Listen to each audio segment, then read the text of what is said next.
সম্মানিত বিচারক মন্ডলে আছেন পুকুরের উত্তর প্রান্তে, তারা দৃষ্টি দিচ্ছেন কিভাবে তারা সাঁতার কাটতে আসতে আসছে।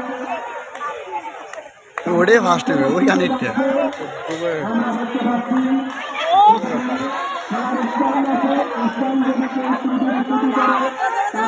এটাই ফার্স্ট হবে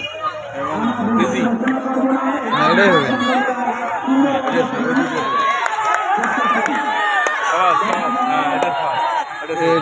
এটা ফার্স্ট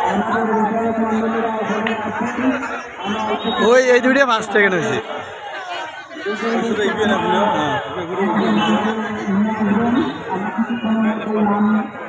ঘোষণা করতে পারবো। আবারও দেখছি আমাদের খেলা পরিচালনায় যারা রয়েছেন মাঠের পশ্চিম প্রান্তে, এবারে সম্ভবত মৌসুম গ্রুপে আবারও খেলা হচ্ছে।